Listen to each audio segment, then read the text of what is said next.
या कोई साथी अपनी जो पहचान भूल गया है, कागजों में इधर इधर हो गया है, सभी एक मंच पे आएंगे ये उम्मीद आज लगाते हैं हम। साथियों, देश के अंदर पहले या वर्तमान में मुख्य रूप से दो नेशनल पार्टियों को जाना जाता था, एक कांग्रेस और बीजेपी। आज मैं भी एक क्षेत्रीय पार्टी से आया, लेकिन यहाँ चार प्रकार के साथी बैठे हुए हैं। कांग्रेस के भी पदाधिकारी हैं, हो सकता है बीजेपी के भी होंगे कोई साथी, भाई निर्दलीय भी हैं, और हम भी एक क्षेत्रीय पार्टी से आए हैं। लेकिन आज ये कार्यक्रम है, सामाजिक कार्यक्रम है। हम सबका उद्देश्य एक ही है कि भील समुदाय का इस क्षेत्र में भला कैसे करें, इनकी समस्या का समाधान कैसे करें, और समाधान करने से पहले इनकी समस्या क्या है उसको जाने, ये सबसे महत्वपूर्ण बात है।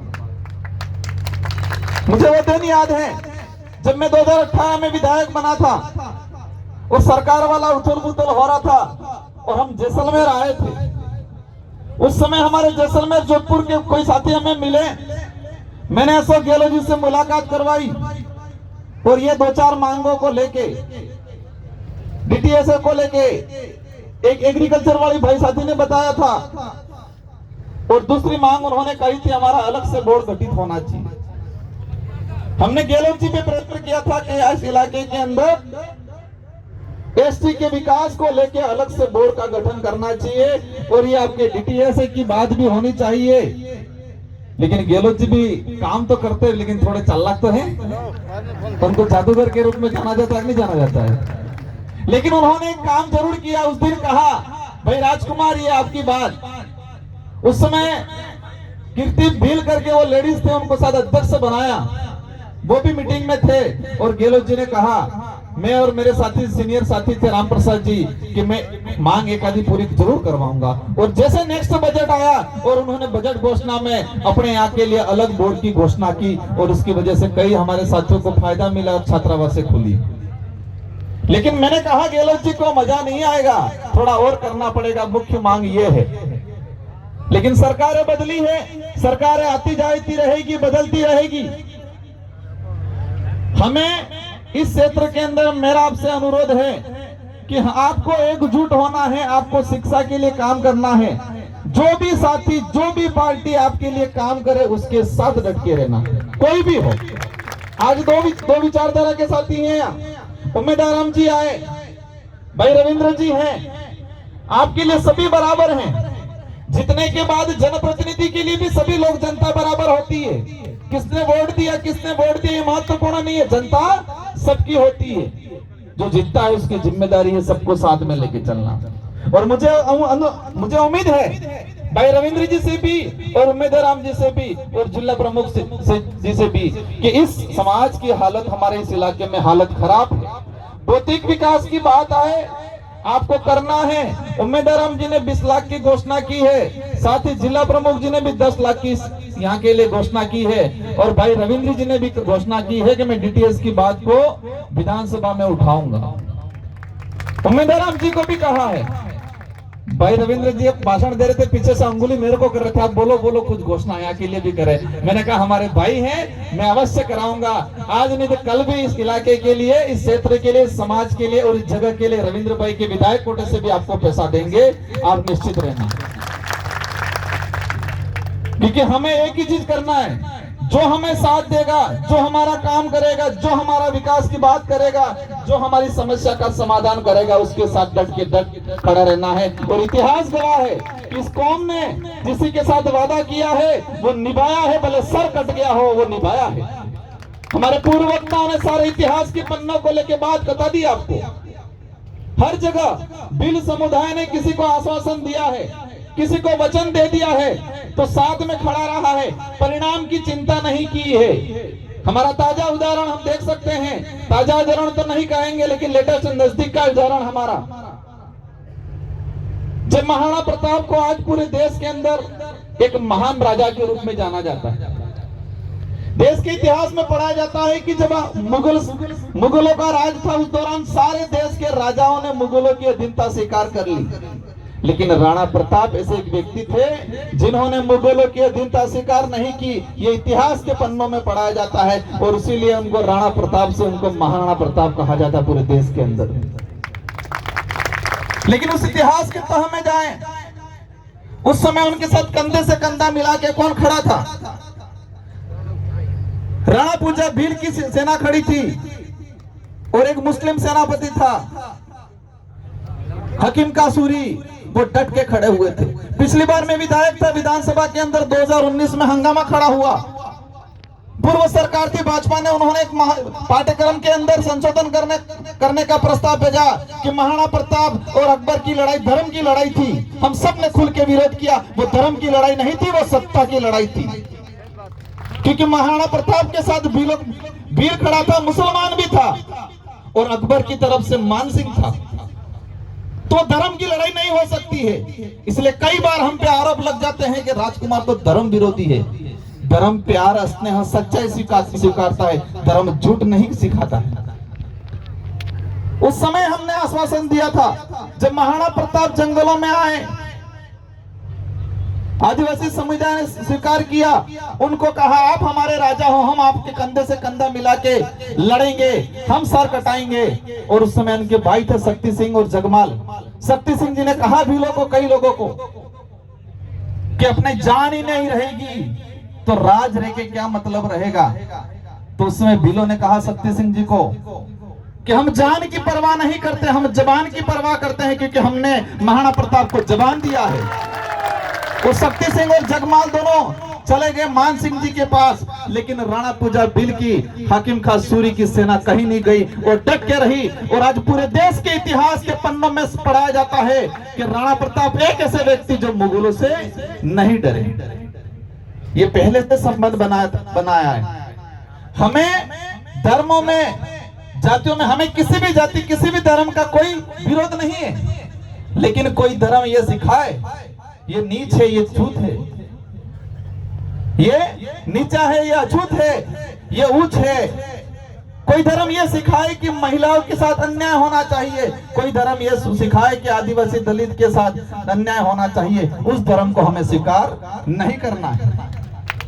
आज देश के अंदर जो माहौल बना हुआ है, देश में बेरोजगारी की बात नहीं हो रही है, देश में शिक्षा की बात नहीं हो रही है, देश के अंदर भुखमरी की बात नहीं हो रही है, देश के अंदर हमारे जो संसाधन खत्म हो रहे हैं उसकी बात नहीं हो रही है, देश कर्जे में डूबा जा रहा है उसकी बात नहीं हो रही है। जब भी बेरोजगारी की बात होती है, शिक्षा की बात होती है, भुखमरी की बात होती है, ये लोग धर्म पे लाके खड़ा कर देते हैं और धर्म में विवाद खड़ा करने का काम कर देंगे। मुझे आज भी पता है, मैं आज यहाँ बोल रहा हूँ, हमारे पूर्व वक्ताओं ने भी बोला, हमने अच्छी अच्छी बातें कही, लेकिन कुछ मीडिया के लोग ऐसे लाके रख देंगे, धर्म का छोटा सा इशू पकड़ के माहौल बनाने की कोशिश करेंगे। हम किसी का विरोध नहीं करते, लेकिन हम, हमारी आइडेंटिटी है, हमारी पहचान है, उसको बचाए रखना हमारी जिम्मेदारी है। और उस जिम्मेदारी के लिए संविधान भी हमको प्रोटेक्ट करता है, ये हमारा फर्ज है और हम बखूबी इस लाइन को लड़ेंगे, इस लड़ाई को लड़ेंगे। साथियों, आज जो स्थिति बनी हुई है देश के अंदर, आज बांग्लादेश में हो रहा है, गलत हो रहा है, इंसान इंसान को काट रहा है। क्यों काट रहा है? क्योंकि धर्म के नाम से जहर फैला हुआ है। वहां मणिपुर के अंदर आदिवासी मारा गया, मैतेई समुदाय और कुकी समुदाय, दोनों समुदाय आदिवासी आपस में लड़े गए, लड़े ठीक है, आपस में मार के खा रहे, ये कंडीशन बन गई। आपस में एक दूसरे की महिलाओं के साथ अन्याय कर रहे हैं, आप सबने देखा होगा, कहने की जरूरत नहीं है। वो किसकी वजह से हो रहा है? धर्म की वजह से हो रहा है। देश में वर्तमान एक ही माहौल बना हुआ है, जो एसटी, एससी, ओबीसी या दलित या जो भाईचारे से रहने वाला समाज है उसको आपस में लड़ाओ। और वर्तमान में एक बहुत बड़ा मामला हुआ, उस मामले में हमारे आदिवासी भाई भी आपस में लड़ना शुरू कर दिया, थोड़ा वैचारिक रूप से। हुआ कि नहीं हुआ? अभी सुप्रीम कोर्ट का जजमेंट आया, मैंने भी ट्वीट किया और मैंने विरोध किया कि सुप्रीम कोर्ट का जजमेंट, ये सुप्रीम कोर्ट का जजमेंट फुट डालो राज करो नीति वाला जजमेंट है। बाड़मेर की तरफ से भी कमेंट आए कि राजकुमार जी थोड़ा गलत बोल रहे हैं। आए कि नहीं आए थे?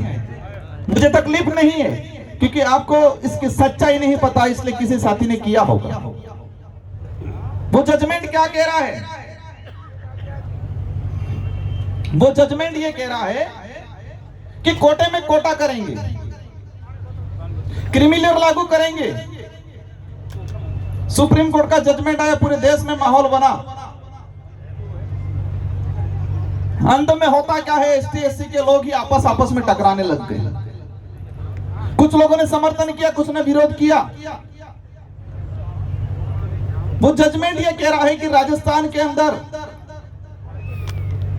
उपजातियों में विभाजन हो जाए, भील अलग हो जाए, गरासिया अलग हो जाए, संथाल अलग हो जाए, सहरिया अलग हो जाए, मीणा अलग हो जाए, डामोर अलग हो जाए। सुनने में अच्छा लगता है,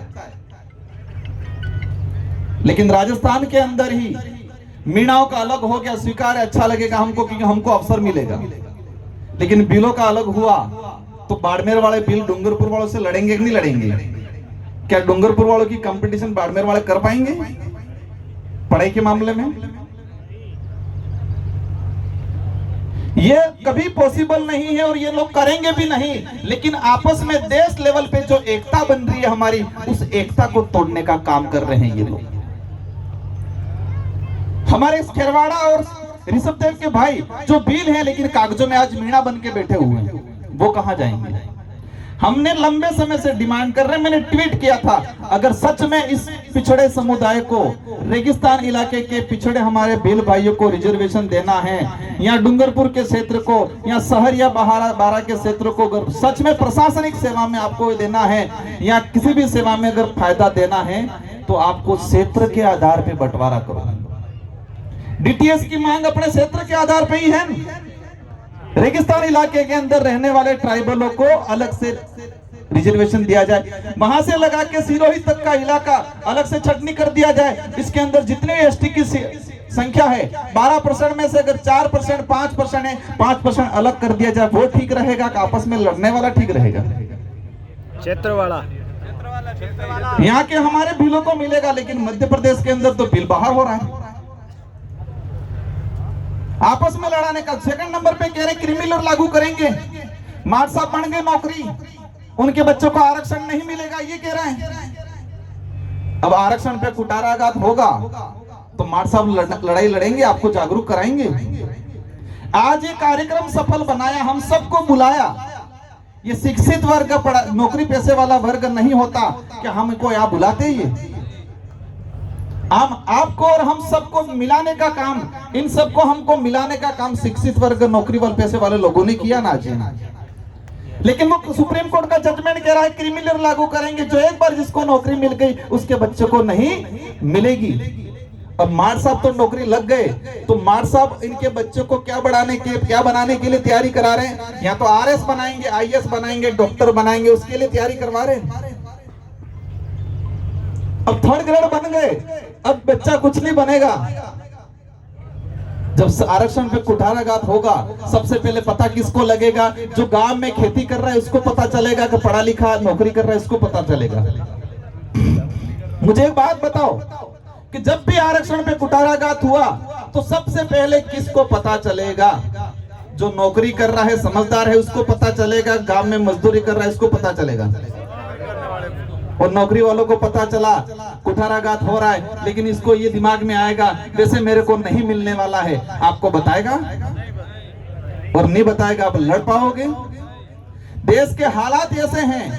मैंने भी लोकसभा में क्वेश्चन लगा के निकलवाया है, जितने IIT कॉलेज हैं, जितने जो IIT हैं, इन IIT में एसटी का प्रतिनिधित्व 0.60% है।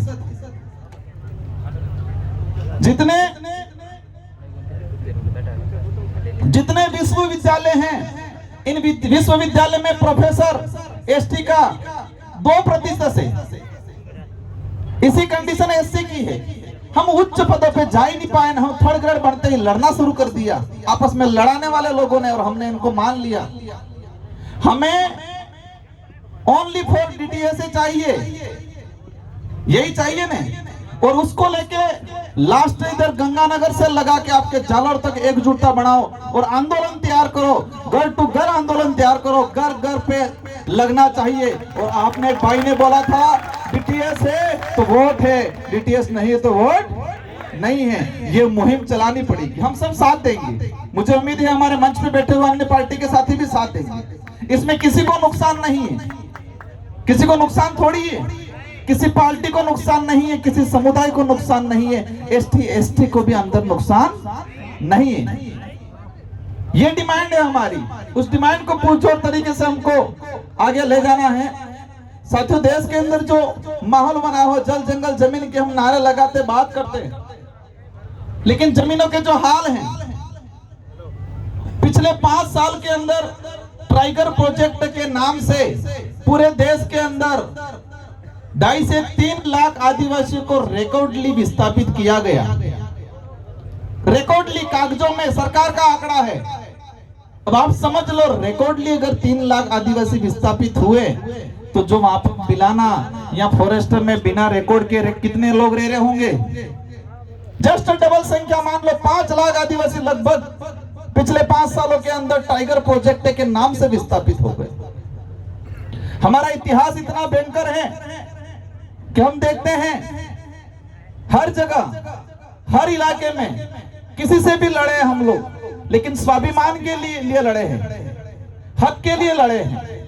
और एक ये सच्चाई है, सबको स्वीकार करना पड़ेगा कि आदिवासी ने सबका साथ दिया, आदिवासी ने कभी किसी का शोषण नहीं किया। इस देश के इतिहास में उठा के देखेंगे, आदिवासी बहुसंख्यक रहा होगा, कोई एक अन्य को कम्युनिटी का एक घर क्यों नहीं होगा, उसको प्रोटेक्शन दिया होगा, कभी उसके साथ अन्याय नहीं किया होगा। वो हमारे ब्लड में है।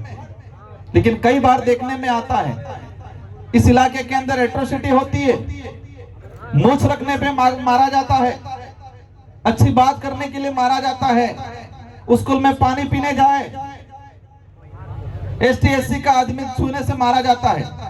लेकिन ये मुझे बाड़मेर में अच्छा लगा कि ये चीजें बाड़मेर में ज्यादा नहीं हो रही है। और मैं सभी समुदाय के साथियों को धन्यवाद देना चाहूंगा और आपसे अनुरोध करना चाहूंगा कि ऐसी घटनाएं हमारे इलाके में नहीं होना चाहिए। इंसानियत, मानवता सबसे बड़ा धर्म है। इंसान से बड़ा, मानवता से बड़ा दूसरा कोई धर्म नहीं होता। और जो धर्म इंसान से नफरत सिखाता है, वो धर्म नहीं हो सकता, वो धंधा है। जो धर्म इंसान को इंसान से नफरत सिखाता है, इंसान में भेद करता है, वो धर्म नहीं हो सकता, वो एक धंधा है। और उस धंधे की दुकान को इस बार शटर लगाएंगे पूरे देश के अंदर, ये इस बार ठान के जा रहे हैं अपन लोग। क्योंकि ये मुहिम, ये लड़ाई डूंगरपुर, बांसवाड़ा, बाड़मेर तक नहीं, ये चिंगारी पूरे देश में हर कोने में लगना शुरू कर दी है।